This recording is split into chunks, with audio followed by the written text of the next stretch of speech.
Mr. Pandey has started his career in life insurance as a direct recruit of LIC back in 1992, and he has served 14 years in India in varied operational and marketing assignments. He holds an MBA degree from Banaras Hindu University and is an associate from III. He's pursuing his PhD course from Sardar Patel University, Vallabh Vidyanagar, Gujarat. Now, Mr. Manoj will be talking about exploring parametric cover for pandemic risk for MSMEs. Sir, over to you. So good afternoon, good evening. Thanks for this opportunity. The topic is very simple: pandemic, SMEs, and parametric insurance. I need not tell all of you about the pandemic part, because all of us have gone through that phase and we have suffered. It started as a health crisis and continued for 3 years, but the much bigger impact was on our economic activities, and that took years to recover. So that's a problem, that's a hakikat hai, and there is always a possibility, because there are research which suggests that the possibility of reoccurring of pandemic, if not pandemic, at least endemic, is very much there. And God knows the way things are moving, biological war can be a possibility. So I don't know. The thing is that we can have a similar kind of situation in the future. And the worst part was that being a fraternity from insurance, of course, we did a good job, reasonable job as far as the health insurance is concerned, as far as the death insurance is concerned, life insurance is concerned. But in terms of general insurance, business interruption, etc., we failed miserably. I'm not blaming the insurance industry, because all the contract, be a fire insurance particularly, it is all woven around the physical damage. And in the case of pandemic, there was no physical damage. So nothing wrong that we didn't attend any, paid any claim, because that is not payable. But can we do something for the future? That's the whole issue. This particular topic is very close to my heart because of, I'm sure all of you would agree that apart from pandemic, whatever happened, something which really bothered us and troubled us a lot was the visuals coming on TV screen where thousands and thousands of people were walking on the road, migrating from the big industrial hub to their respective places. Now, why did it happen? Perhaps because majority of them, rather I can say all of them, were working in SME sector, and that the SME management could not afford to pay salary to them beyond a certain point. They didn't have any means of continuing in their location, and hence there was no option but to go back. Trains were closed, buses were closed, and that scenario was very pathetic, to be honest. I really didn't like it. I'm sure nobody liked it. Perhaps that kind of scenario we have seen only in the movies around partition, when we could see the people going in bullock cart and train and so. So as an insurance fraternity, can we do something which can help a little bit? So my concern was around that. And for this, I did discuss with my friends, people who are in my LinkedIn connection, giving a small questionnaire. And whatever I'm going to say, it is all about based on that outcome only. So entire construct is all about how can we avoid a scenario of people walking on road and going back to their native place. And then what could be the mechanism? Now the thing is that I'm sure people over here must be knowing about parametric insurance. This is another alternate way of compensating for the losses. In the traditional indemnity-based, we do have a provision where there will be a loss, it will be assessed, and then only based on the actual assessment of the loss, the compensation is being paid. It takes time, it's not that efficient. In parametric, we rely on some third-party index, which can be a proxy of the extent of damage. And based upon that incident on that index, immediately claim is being paid. It's happening around the world. That's not an issue, because technology is there to support us. For example, for earthquake, this Richter scale can be a proxy measure of damage. उसमें ये एक problem हो सकता है कि suppose that we have decided that on 6 Richter scale we will pay 40%, on 7 we will pay 70%, on 8 we will pay 100%. There could be a situation कि 6 का हुआ, किसी का घर में कुछ भी डैमेज नहीं हुआ, फिर भी हमें क्लेम देना पड़ेगा. That can be a shortcoming of the parametric insurance. Now going forward, this is all about the parametric. Then SME. Of course, we do have certain policies, compulsory policies by law of the land, like workman compensation, but things didn't work. Now, can we devise something where, based on a third-party index, we can provide some sort of compensation to the SME owner in expectation that they will pass it on to their workers, and the workers will continue working there, having food, shelter, so that there is no migration as such. Now, I said everything is based on my discussion with my circle, and some of the things came out. In parametric insurance, there are 3 decisions which are supposed to be taken. The first is that we have to decide about an unbiased third-party validated sum index, which can be a proxy measure of the losses. Now, there are a lot of discussion what could be.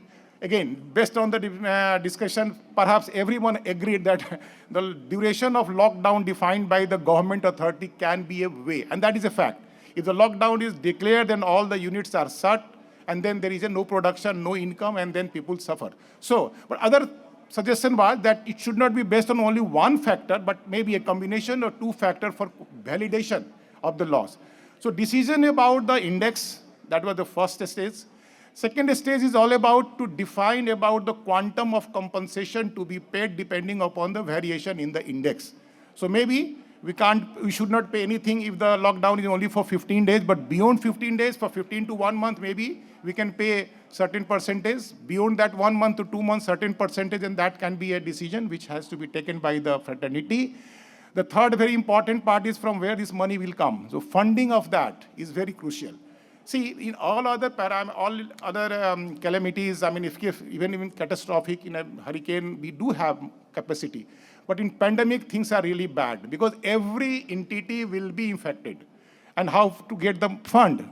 Even when the COVID was in place, Government of India, IIA, they decided, and the minimum fund required was 75,000 crores of rupees. Big fund.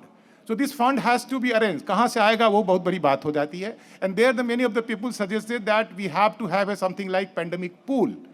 We already have terrorism pool. We already have the third-party liability pool. Similarly, there should be a way of collecting a small premium year after year so that we have a big pool. Should there be a pandemic, endemic, I don't know, there will be a possibility of giving some compensation. So I will just summarize the decision out. I mean, whatever is written over here, I have already discussed. So discussion and findings, and this is the summary perhaps. So if at all there is going to be a product construct that will depend on the demand and supply side, and there are genuine problems, and the biggest problem is on demand side, people don't see the possibility of pandemic again happening. Because earlier it was in 1990, so after 100 years, so God knows. But things are not that great. I mean, possibility of pandemic or endemic is always there. So demand supply, again, I said, whenever we are discussing about a particular product, it cannot be just based on one parameter. Because even in SMEs, depending upon their nature of job, the possibility and factors contributing to losses will be so many. For a manufacturing SME, the loss proposition will be different. For a service SME, the loss proposition will be different. So majority of the people said that we can't complicate the product. It has to be just one factor. And as I said, the heart is there to save the migration kind of situation. Perhaps salary component can be one of the factors. Of course, availability, accessibility, etc. is there with all the insurance products. Since morning, we are listening to the expert talking about particularly in concern of healthcare, accessibility part, and the quick claim settlement. I mean, if you go by the practice and go by the experience, of course, parametric part is much, much quicker than the traditional one. Now, coming to the supply side, from the insurance side, the product structure has to be very, very simple to make it viable. Must target just one payout, already I told you.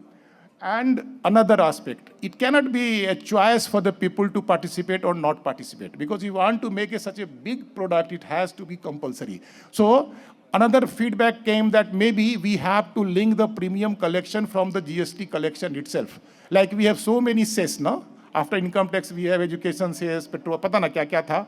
Why can't we have a pandemic cess from all people, those all MSMEs, rather SMEs, M तो होता ही नहीं है, micro में तो one man show होता है practically, And why can't collect it as a part of the GST itself? So compulsory participation is something which everyone said that it has to be there. Ease of premium collection through maybe GST, identification of beneficiary again. How much to pay, whom to pay? Should it be paid to the people who are getting higher salary, or it should be restricted only to those who are having a certain slab? Like for ESI, etc., we have a slab of 21,000 salary. Even today for PF, we have a salary bracket of 15,000. So that kind of bracket has to be defined. And then a stop loss mechanism. Already I told you maybe that for the first 15 days, there should be no payment, only after that, so that loss is minimized. Of course, sensitive issue, no political interference. Otherwise मालूम होगा कि जिस जहाँ का MP या MLA या minister साहब दबंग हैं वहाँ तो पेमेंट हो गया, बाकी जगह कहीं नहीं हुआ या इम्प्लीमेंट ही नहीं हुआ. Trigger mechanism, whether it should be based on only lockdown or it should be lockdown plus virality of the virus, similar kind of double check basically. And as usual, such a scale, products of such a scale cannot be handled just by the industry as such. So maybe the insurance company can be the first layer of giving protection, second layer can be coming from the pandemic pool, but if things goes wrong, I mean, ultimately we have to go back to the biggest reinsurers, and that is our government as such. So this was just based on my little bit of, circulation of little small questionnaire, just to have a discussion among the known people. And why this important? Because like I say, I mean, we have seen the situation. So let us try to have something, I mean, whatever little bit of help can come from the insurance fraternity. If it is coming, it can help the poor masses, our labor class, those who are forced to stay in slum locality, and then after that, if at all they are having this kind of difficulty, we can avoid this. So this is all about that, my presentation, I believe. I have saved the time. I'm sure organizers will be happy. So, okay, limitation, as I said, limited on the very small discussion among the known people. Many of the participants were mid and maybe not very senior people. That is also a limitation. So practically, I didn't go and talk to any reinsurance guys.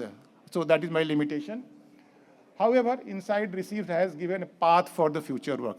So thank you very much for the patience hearing. And yeah, I love to get input from you people also, if possible. You have something to share. This is my mail ID, and I will look forward for the inputs. Thank you very much. Thank you all.